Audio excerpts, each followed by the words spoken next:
जय मसीह के प्रिय विश्वासी भाई एवं बहन, प्रभु यीशु का हम धन्यवाद करें एक और बहुत ही आनंद से भरे हुए इस अवसर के लिए, सुंदर दिन के लिए, प्रभु की उपस्थिति और अगुवाई से और उसके उत्तम आशीषों के प्रबंध से भरे हुए आज के दिन के लिए। प्रभु हमेशा यही चाहता है कि हम उसकी खोज करें, उसकी खोज में लगे रहें, उसके धर्म की, उसके राज्य की, और फिर चाहे हमें मांगना भी ना पड़े, हमारी सारी जितनी भी आवश्यकताएं हैं, आशीषें हैं, परमेश्वर स्वयं अपनी खुशी, अपने आनंद से हमको इतनी आशीषों से भरता है कि हम अगर मांगते तो शायद उतना ना मांगते या ना पाते, परंतु परमेश्वर आनंदित होता है हमें आशीषित करने में। आज का मनन दूसरा इतिहास 26 अध्याय के 5 पद से है। जकरिया के दिनों में जो परमेश्वर के दर्शन के विषय में समझ रखता था, वह परमेश्वर की खोज में लगा रहता था। यहाँ वह शब्द राजा उजिया के लिए संभवतः है, जो परमेश्वर की खोज में लगा रहता था, और जब तक वह यहोवा की खोज में लगा रहा, तब तक परमेश्वर ने उसको सफलता दी। परमेश्वर की खोज हमारी सारी आशीषों, सफलताओं का रहस्य है। Seeking God is the secret of all our not only blessings but even success in our lives. हम जीवन में सफलता चाहते हैं, हम परमेश्वर के खोजी बन जाएं। ऐसी कितनी गवाहियां हैं जब लोगों ने अपने कॉलेज, यूनिवर्सिटी से पढ़ाई करके सोचा कि हम अपनी डिग्रियों के बल पर, अपने अच्छे परसेंटेज के बल पर, अपने अच्छे अ, सब प्रभाव के बल पर नौकरी हासिल कर लेंगे। बहुत से लोग कामयाब हो भी जाते हैं, लेकिन कुछ ऐसी गवाहियां हैं जिन्हें घमंड था अपनी डिग्रियों पर, अपने परसेंटेज पर, अपने अच्छे कॉलेज जहां से पढ़ाई की थी, इन बातों पर। लेकिन जब सफलता नहीं मिली और परमेश्वर के लोगों से मुलाकात हुई, तो उन्होंने कहा कि सबसे अच्छी पढ़ाई और सबसे उत्तम योग्यता परमेश्वर के वचन को पढ़ना, परमेश्वर को जानना है, परमेश्वर को खोजना है। वो हमारे लिए सफलता के मार्ग खोलता है। तो एक जवान की गवाही मैं सुनता हूं, जिसने ये सब के बाद परमेश्वर के वचन को पढ़ना आरंभ किया, और उसने जब परमेश्वर के वचन को पढ़ा और समझने लगा और सीखने लगा, परमेश्वर ने उसके लिए द्वार खोले और वो अच्छी से अच्छी नौकरी को भी हासिल करने लगा। राजा उजिया जब उसके पिता के स्थान पर राजा बना, बहुत छोटी उम्र का था, कोई 16 ही साल का था, और वो राजा बना। और उसने बहुत अच्छी शुरुआत की, बहुत अच्छा राज्य चलाया, अपने पिता के समान वो भी अपने देश को मूर्ति पूजा से बचाए रखता है, और ईश्वर की, यहोवा परमेश्वर की आराधना बड़ी आत्म सच्चाई से करने के लिए लोगों की अगुवाई करता है। बड़ा फेमस और एक लंबा शासन करने वाला, 52 वर्षों तक राज करने वाला एक राजा बना। लेकिन लिखा है अंत में, टुवर्ड्स द एंड, वो जब वो बहुत सामर्थी हो गया, उसका मन फूल उठा। ताकत घमंड के देखो छाया में रहती है। कुछ लोग ऐसा कहते हैं, विद्वान लोग, जब आप बहुत सामर्थी हो जाते हैं, धनी हो जाते हैं, तो घमंड पीछा करते हुए बहुत करीब आ जाता है। तो राजा था, इंसान था, जरूरी नहीं कि हर इंसान को धनी होने पर घमंड आ ही जाए, लेकिन उसको घमंड आ गया। वो बड़ा सामर्थ्य, मतलब मिलिट्रीली भी वो सामर्थ्य हुआ होगा, युद्ध जीतते जीतते, और युद्ध की टैक्टिक्स और जो आ, वो सारी चीजें, वो सफल होते हुए उसकी सफलता उसके लिए एक घमंड का कारण बन गई, घमंडी हो गया। क्या हुआ, एक ऐसा काम वो कर बैठा जिससे उसके सारे अच्छे काम चकनाचूर हो गए। वो काम ये था कि वो धूप की वेदी पर धूप जलाने के लिए यहोवा के मंदिर में घुस गया। जो काम याजकों का था, वो खुद करने लगा। कई ऐसे लोग होते हैं जो सब कुछ में अपना हाथ दिखाना चाहते हैं, अपनी महारत दिखाना चाहते हैं। मैं ये भी कर सकता हूं, मैं ये भी कर सकता हूं, मैं ये भी करूंगा, मैं वो भी करूंगा। तो वो याजकों का काम भी करने के लिए मंदिर में घुस गया। अब घुस तो गया, याजकों ने उसका विरोध किया, महाराज ये आपका काम नहीं है, आप याजकों को करने दें। लेकिन राजा नहीं माना। सामर्थी था, ताकतवर था, और ऊपर से राजा महाबली।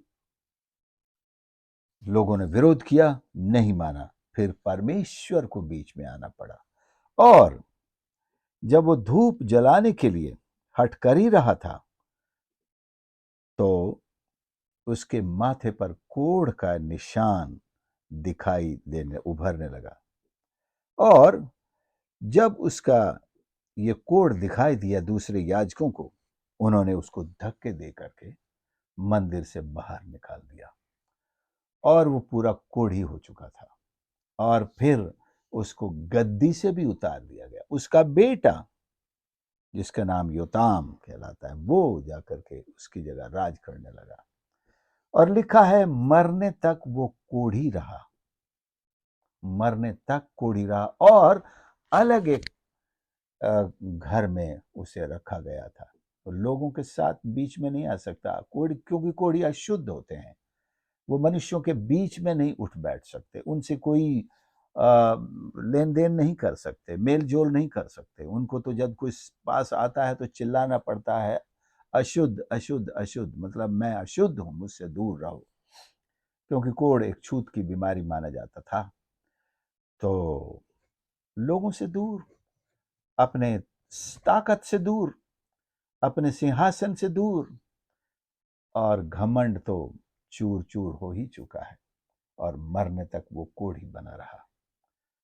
आप यशाया नबी की पुस्तक में जाएंगे तो 6वें अध्याय में लिखा हुआ है, जिस वर्ष राजा उजिया मरा, यशाया लिखता है, मैंने परमेश्वर को ऊंचे पर विराजमान देखा, और मंदिर उसकी उपस्थिति से और उसके वस्त्र के घेर से भर गया। यानी कि परमेश्वर के प्रगटीकरण के लिए भी कुछ लोग रुकावट बन जाते हैं। परमेश्वर के कामों के लिए भी उनका घमंड, उनकी अशुद्धता, उनके ऐसे तेवर रुकावट बन जाते हैं। लोगों को परमेश्वर के दर्शन नहीं हो पाते हैं। परमेश्वर अपने मंदिर में भी नहीं आने पाता है। लेकिन जिस वर्ष वो मरा, मतलब रुकावट उठ गई, हट गई, और लोगों ने परमेश्वर को खोजना शुरू किया। यही नबी जिसका नाम यहाँ 5वें पद में हमने पढ़ा, जकरिया के दिनों में, जो परमेश्वर के दर्शन के विषय में समझ रखता था।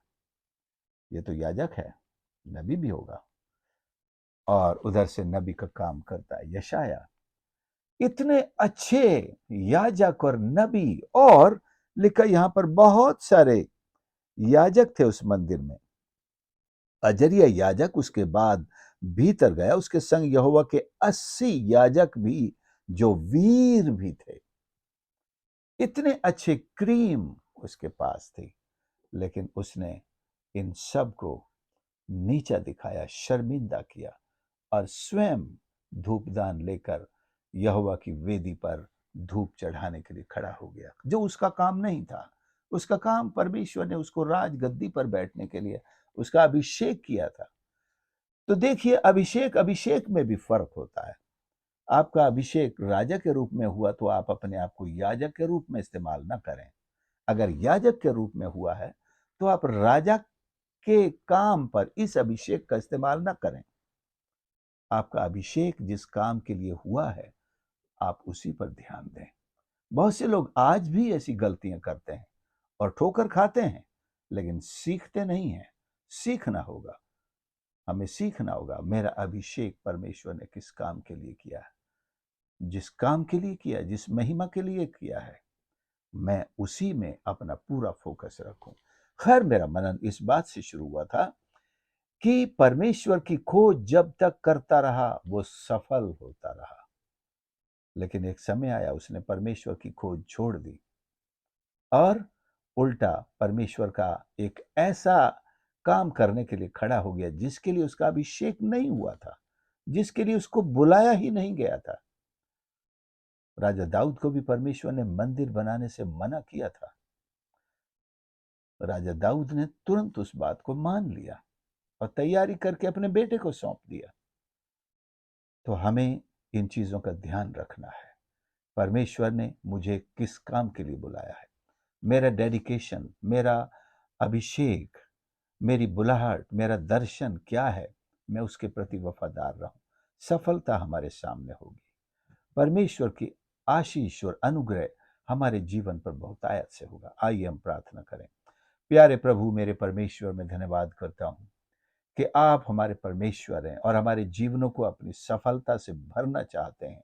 हमें हमेशा उत्तम आशीषें देना चाहते हैं। हम धन्यवाद करते हैं कि आपने हमें अपनी महिमा करने के लिए, सेवा करने के लिए बुलाया है परमेश्वर, हमारा अभिषेक किया है परमेश्वर। हम धन्यवाद करते हैं कि जो दर्शन आपने हमको दिए हैं, जो बुलाहट दी है, उसमें विश्वास योग्यता के साथ पूरी करने, उसमें बने रहने, आगे बढ़ने और आपको भरपूर महिमा देने के लिए आप हमें इस्तेमाल करें। पवित्र आत्मा की अगुवाई दें, स्वप्न और दर्शन के द्वारा हमारी अगुवाई करें कि हम जान सकें और आपको पूरी महिमा दे सकें। परमेश्वर, हर एक सुनने वाले को, उनके परिवारजनों को प्रभु आशीष कर और आपकी ये सफलता की आशीष सबके जीवन का हिस्सा बन सके।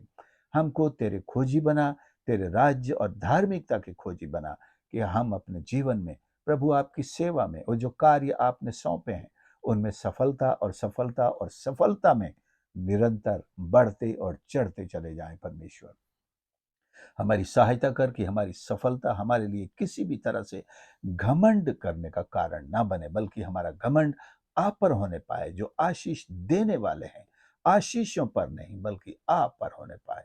हमारा गर्व, हमारा घमंड हमारे प्रभु, हमारे उद्धारकर्ता, हमारे परमेश्वर प्रभु यीशु पर होने पाए। प्रभु जी, हर एक को आशीष कर। इस प्रार्थना को सुनने के लिए हम आपका धन्यवाद करते हैं। अपने हाथ बढ़ाकर हर एक को छू ले प्रभु। ये प्रार्थना उद्धारकर्ता प्रभु यीशु के नाम से मांगते हैं, आमीन।